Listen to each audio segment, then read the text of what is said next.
Well, can you tell me more about what type of incredible things you've seen happen in some of the farms you've been working with? Yeah, so these are the sorts of things that are so fantastic, and this is why I had trouble believing them from Steve myself.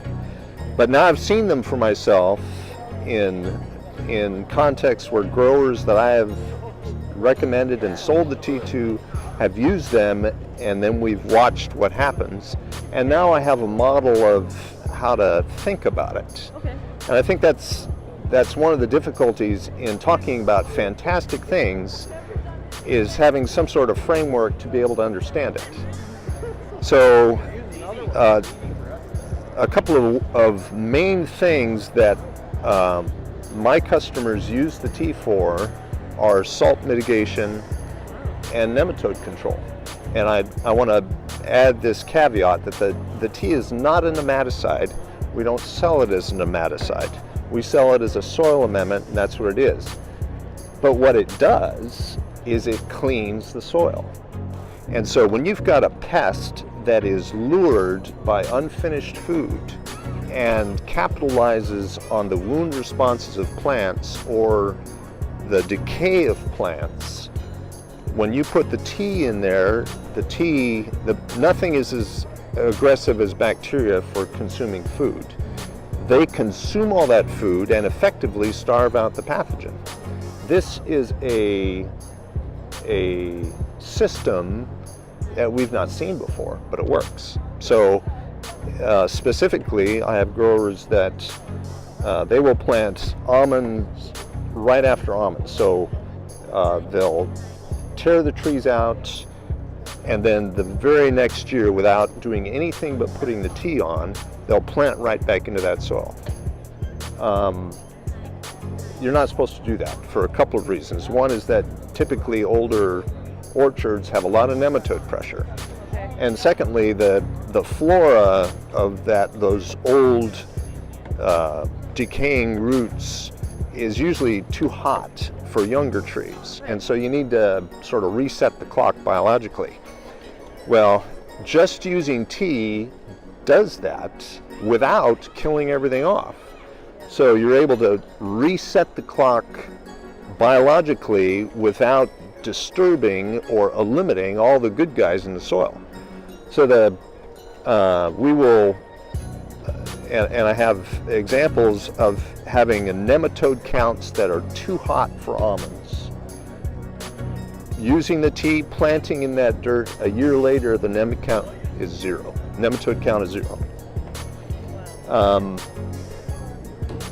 Growers are familiar with replant phenomenon, where you have a tree that dies or blows down, and you put a young tree in an old orchard, and that young tree really struggles, and it's because of the biology of the soil.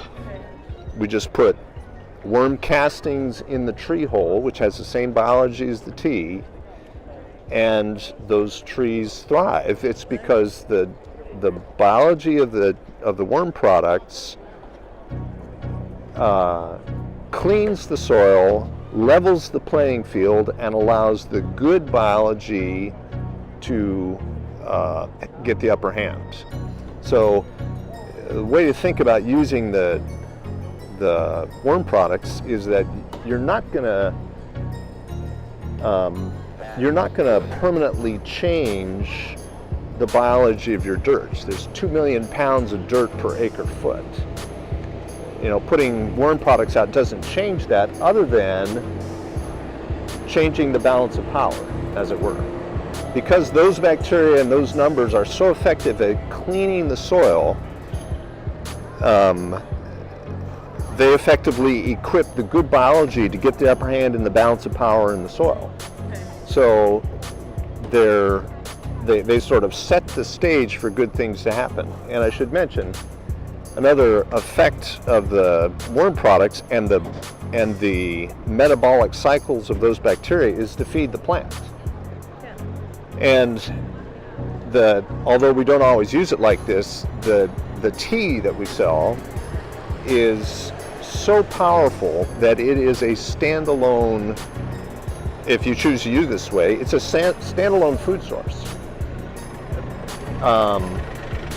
I don't know of another organically certified product that can make that claim. And it's because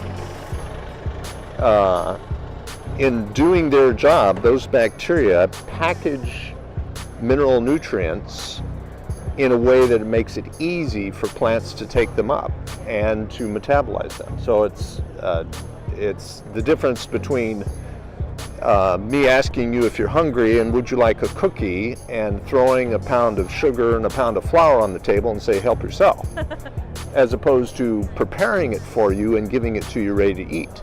And that's what those bacteria do. They mineralize salt, they package it up, put a lipid tag on the mineral, and that makes it easy for the plants to take up without expending energy. And when you give the plant, make it easier for it, it has energy to spend on other things that it would prefer to. So, so I was talking about things that I've seen. So nematode control and replant disease has been a big thing. That is something that I've never seen that before. The industry has never seen that before. Another thing that I've seen more than once is the ability of the bacteria in the form of the tea to mitigate salt. And I referred to that as one of the first things I saw that didn't make sense. So right now I've got a grower that has an almond orchard where the sodium level in the soil sample is in the range of being what we would call sodic. And almonds cannot tolerate salt. They are a low salt tolerant species. The sodium absorption ratio in this soil, which is an indicator of how salty things are, is 11. Almonds start to get sick at about 4. So they should be completely fried, and they're not. And it's not because all the salt has gone away. Those trees are thriving as 3-year-olds as they should. They look like every other almond orchard existing in this salt pile, and the way they're able to survive is the bacteria are protecting those trees from the salt. How they do that, I don't know. It's part sequestering, it's part opening up the soil so the salt leaches more, it's part getting into the plant and not letting the sodium and the chloride get into the tissues. But there's something going on there that I don't understand. There's no model to explain it, but it's happening because trees and that should not be able to grow do. So we've seen this effect time after time, where if we've got a water source that is high bicarbonate, high pH, high salt, if we just run tea in with that water, it treats the water and prevents the soil from taking on those characteristics. Nothing else does that. And there's no power like nature and biology, because those bacteria, they don't take a break. They don't have a day off. They work 24/7 until all the food's gone, and then they go dormant, or they lyse and feed something else. So I want to talk about one of the ways that the tea works that is universal for whatever kind of plant you're using it on, and it has to do with something called the carbon deposition cycle. And that is a phenomenon that involves photosynthesis and the plant making sugar from the CO2 and then exuding that carbon through its roots as a way of getting rid of waste. So that's a well-known process. What people don't realize many times is that the carbon deposition cycle requires a sink in the soil for the carbon. And that means that if there's something in the soil that can utilize the carbon and get it out of the root zone, convert it into something else, then the plant will exude up to 90% of the carbon that it takes in, exude it as some sort of organic acid through the roots. In a healthy soil, this means that there are microorganisms in the soil that take that carbon and use it as a food source and then make food for the plant. So it's a very healthy, symbiotic, everybody wins situation. However, if there isn't a sink or a sufficient sink in the soil, the plant will conserve up to 90% of its carbon, and it will shift its physiology into conservation mode. And in conservation mode, it's like not having enough money. There are things you just don't do because you can't afford it. So you don't produce as much fruit, you don't grow as fast, you're not as healthy because you can't afford to spend the energy on those things. When there's an active sink and you can exude most of it, then you've got food coming back, and it's like having a lot of money. You can do a lot of things. You can grow faster, you can produce more fruit, you can produce stronger tissue because you can afford to. What is the sink that you're talking about? The carbon sink is the biology of the soil. So when the biology is thriving, there is something that can utilize the carbon in the form that it's exuded from the plants. Oh, the bacteria are using the carbon. The bacteria use the carbon as food. But So if you didn't use it, it would just get stuck there and so the plant and it becomes toxic to the roots. Wow. So the plant doesn't exude it because it would be hurting itself. Right. Okay. So using the tea, this is my point. Using the tea accelerates the carbon deposition cycle because it makes a bigger sink. There's more activity going on. They can use more carbon, so the plant releases more, and in return it gets more food back that it likes and does more things. And so that's why we see when we use the tea, it doesn't matter what the plant is, we see healthier, shinier leaves, we see more flowering, we see sweeter fruit because the plant can move more sugar. All those things come because the plant is able to use all of it, more of its genes, that it can do the things it was programmed to do all at once. It doesn't have to conserve resources and not do some things because it doesn't have enough. Wow, thank you for explaining all of the benefits that I see, but I didn't know how it was working. Right. What about some of the farmers you've worked with and in your experience over the years? How has the tea and castings helped? Do you have any specific stories you'd like to share? Well, I talked about using the tea and the castings for nematode control, and to mitigate replant disease. I talked about using it for being able to plant in salty ground.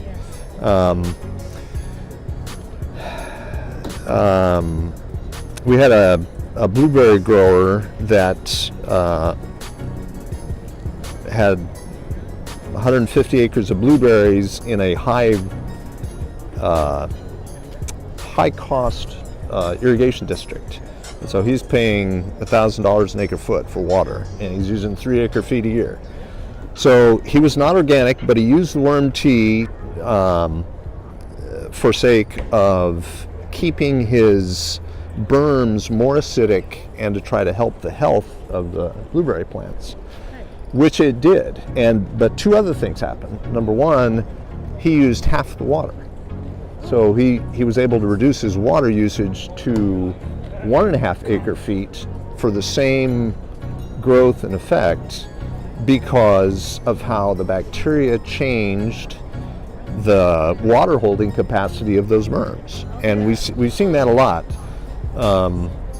If the ground's too tight, the bacteria will flocculate it and make it looser. If it's too sandy, they'll create more organic matter to hold more water.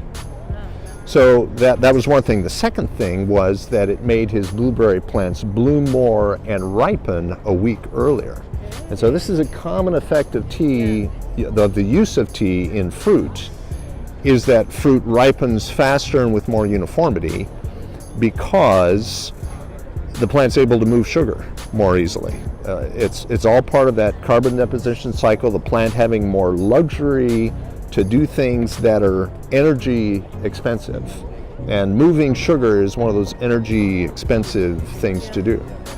So think about that in the context of winemaking. So we have a couple of wine growers that have recognized that they're able to ripen their crops a little quicker, but with more uniformity and with more complexity. And complexity in anything, but particularly the complexity that's valued in wine, comes from a high energy event of making anthocyanins and these complex hydrocarbons. And so the vines where we've used the tea have more energy to make the things that we value the most, which is complexity. Yeah. So you were surprised, I'm guessing, throughout the years that you thought it could do something and it will do a little bit more. Yeah, that's one of the things I love about this product is I can. It lends itself to hyperbole, but it does everything we say. It does, and more. So it's the mother of a high value product, in that there are so many things that it does that we don't even know, but we have confidence in those things all being to our benefit, just because not only of what we've seen, but where it comes from. So it is, every farmer, every gardener knows that the hallmark of good soil is presence of worms. And it's not just because of aeration, it's because of how worms change the biology of the soil and keep it clean. So that, I can't emphasize that enough.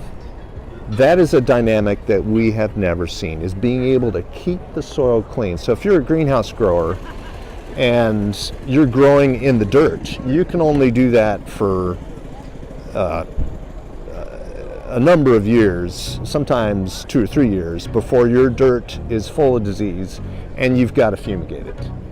If you use worm products in your dirt, you could grow season after season and your dirt gets better and better. And disease suppression comes from competitive inhibition, not from anything else. If you're a greenhouse grower that is growing in containers, think about being able to grow in a container and being able to reuse that soil and not have root disease, not have waterlogging or root rot, and then being able to reuse that mix the next year just by adding some more castings to it to re-energize and repopulate that. It's a fantastic and unprecedented technology.